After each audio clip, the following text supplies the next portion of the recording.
and directors of tea factories, distinguished guests, ladies and gentlemen, it is a pleasure joining the Tea Board of Kenya and other tea stakeholders on this crucial occasion of reflecting on the performance of our service to the beneficiary, the farmer. For over 1 year, I have been deeply involved in the tea subsector reforms as per the Executive Order number 1 and 2 of 2023. At the onset, I wish to congratulate the Tea Board of Kenya, the Kenya Tea Development Agency Estate, and smallholder farmers for earning our country a record 180.57 billion Kenya shillings in the year 2023. This was a 31% increase in value of exports. It is the highest since the year 2013. This was a major boost to our economy as the shilling sought stability against major foreign currencies. Although the sales per kilo dropped from $2.62 to $2.47 per kilo, the foreign exchange earned cushioned our denominations from hours of free fall.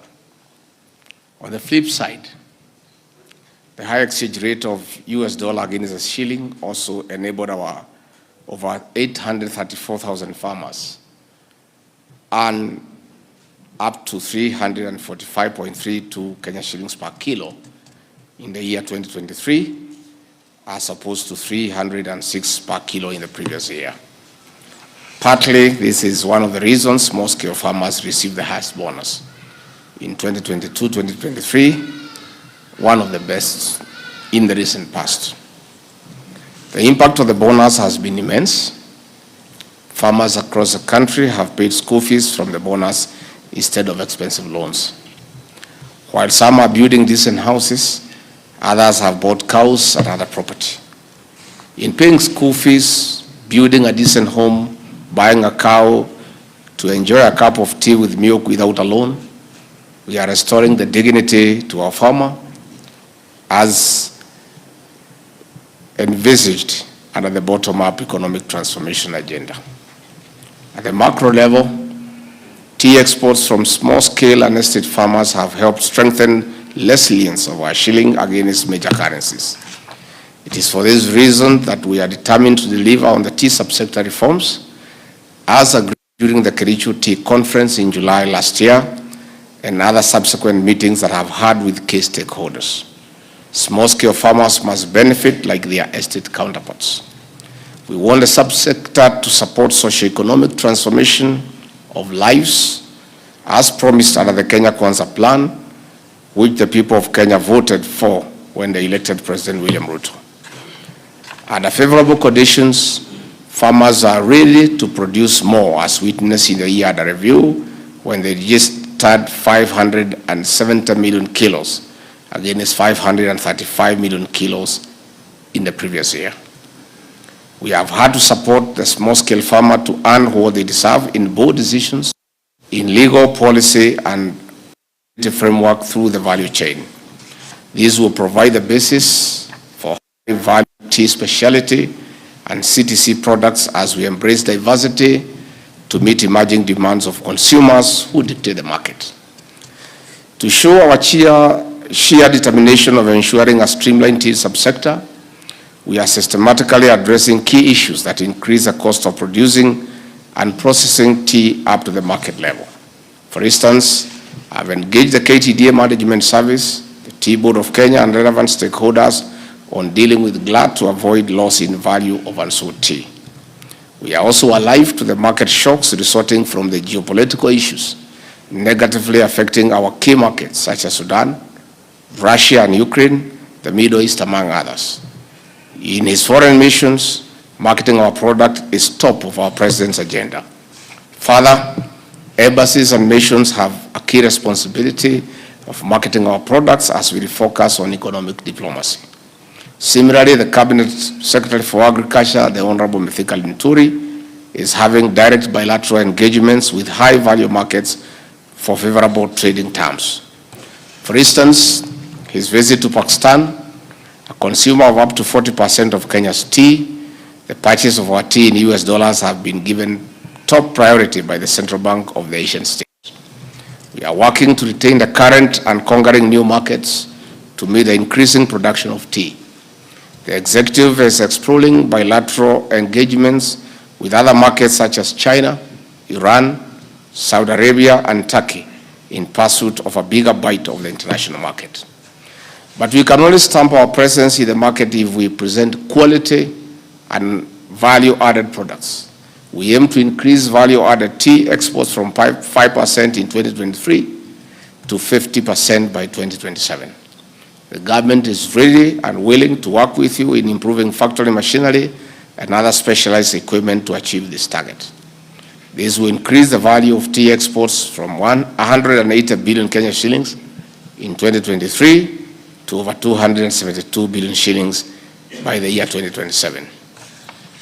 The earnings of smallholders must move from the current average of 59 shillings per kilo in the financial year of 2022-23 of green leaf to 90 Kenya shillings per kilo in the 2026-27 financial year. This will be a massive contribution to the economy. This is why we are ready to implement radical reforms in the tea subsector toward this end. The challenges we are facing in court cases are short-lived. The farmer who is the boss will, in the long run, benefit from the tea business. As factories prepare for elections, we urge the farmer to put integrity first. Good leadership will promote and protect the reforms we are undertaking for a sane and productive tea subsector. On this note, it is now my pleasure to launch the 2023 Tea Industry Performance Results. Asante sana. Thank you. I just want to add very little on top of what I have said, is that tea economy, because of its 2% and 4% contribution to the agricultural GDP. It is the third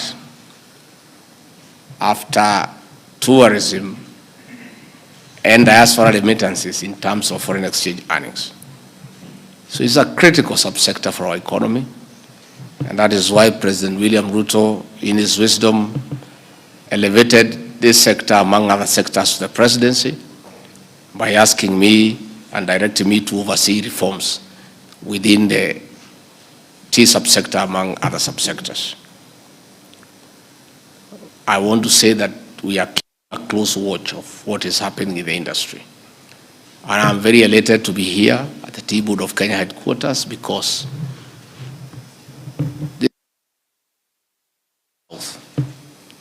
when a decision was made a few years back to collapse all these subsectors and alpha for regulatory and oversight, we almost lost this sector.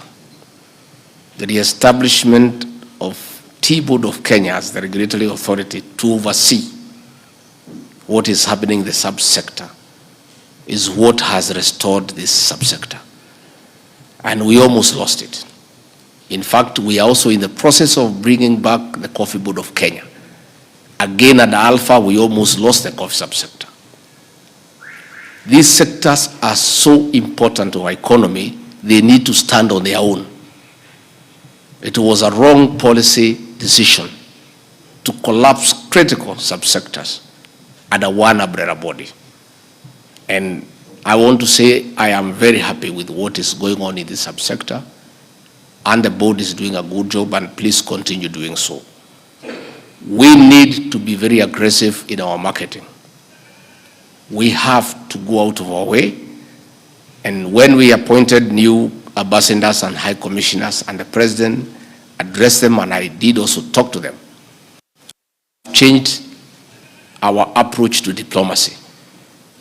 80% of our ambassadors and high commissioners, 80% of their work is to look for markets for our produce, expand the existing ones, and create new markets where there is potential. And in matters tea, I am personally keeping a close watch on what is happening in all countries that uptake our tea. I'll shortly be going to Iran to unlock the challenges that have befell our tea. Iran is a heavy consumer of orthodox tea from this country, but there are issues that they need to be unlocked at the top level echelons of government, and I will be going to Iran personally, specifically to make sure that whatever issues are there are straightened, they are ironed out, so that we can resume exporting tea to Iran and the other nearby countries. So I want to say that we have been talking to KTDA and players that we want to work hand in hand in stamping our presence and authority in the world stage, because our tea is the best in the world, yet its presence is not to the level that it should have been. So this is something that we'll continue working on. Again, on issues of orthodox tea, I've told KTDA, the national government is willing to partner with our factories and the county governments, and we agree on a shared contribution where the national government will put some money, the counties will put some money, and the factories will put some money to come up with an orthodox tea production line so that we can be able to get more money to the farmer. Because that tea is is required a lot, and the prices are better. So that is something that we are going to discuss so that we see what to do. In matters hawking of tea, we have given very clear instructions to officers of the National Government Administration and the various county security and intelligence committees to give every support to the Tea Board of Kenya to make sure that those who are engaged in tea hawking are eradicated from the sector, because that has been a big challenge. And I am told, and I have got information, that a lot of progress has been made. There is no let up. We'll continue working with Tea Board of Kenya, with our officers, to make sure that all those people engaging in the illegal activity of tea hawking are apprehended and have their day in court, so that we can protect the sector from criminal elements who want to reap where they have not sown.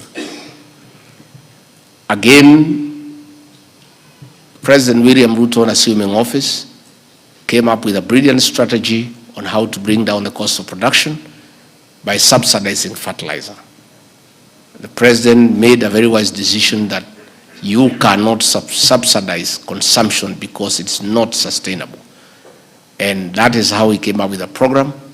Fertilizer that was 7,000 shillings came to 3,500, now it's 2,500. We urge KTDA also, because of the economies of scale and the large quantities of fertilizer that they buy for onward transmission to the tea farmer, to use the leverage of economies of scale to get the right fertilizer that will fit the soils at the right price, so that the farmer can get the benefit. And with bringing down the cost of production, that will assist the farmer to earn a little bit more. In matters stability of the tea subsector, we have been very deliberate as an administration to make sure we don't allow anybody to destabilize the subsector. We are working with people who are in office because that is the right thing to do, and we will continue doing so. However, the time for elections in KTDA are almost here, and I want to say that farmers must be allowed the opportunity to decide who will manage their affairs, because Kenya is a democratic country, and again is in accordance with the articles of association and memorandum of the factory. So when the time comes, the government will supervise the elections to make sure that there is no interruption, there is nobody who is interfering with the orderly way elections are supposed to be conducted. Again, Court cases have frustrated reforms in the subsector, and in Kericho we did agree with all the stakeholders that they will withdraw the cases before court to allow the reforms to be beneficial to the farmer. Some have, unfortunately, others have not. I want to call upon all the stakeholders who mean well for the Kenyan farmer, who genuinely mean well for the Kenyan farmer, to please withdraw those cases and allow these reforms to be implemented fully for the benefit of the Kenyan farmer. Those who are in KTDA who want to run for elections, they are free to do so, but they cannot run for elections when they have taken the organization to court. It is absurd that we are using farmers' money to sort out individual issues. People who want to lead, people who are greedy for power, take farmers to courts. We have to pay lawyers from the farmers' earnings. It is not right. It is unethical. It's immoral. You cannot say that you mean well for the Kenyan farmer, yet you take the farmer to court and use his or her earnings to prosecute your matter in court against the farmer. So as an administration, we will be very reluctant, and I don't think we can allow anybody who has taken the farmers to court to run for office. If you want to run for office, please leave court and go to the farmers and seek mandate. And if the farmers in their wisdom decide that you have the capacity to lead them, they will allow you to lead them. But you cannot take the farmers to court, use their resources to prosecute them in court, and come and say you want to lead them. So the moratorium that was there for the former directors not to run for office will be lifted when they get out of court and go to the farmers and seek office. Farmers' issues are not decided in court. They are decided at the factory. That is where they are. Go to the AGM there and seek mandate from the farmers and tell them you want to lead them and you want to manage their affairs, and they'll consider and they'll allow you if they think you are suitable.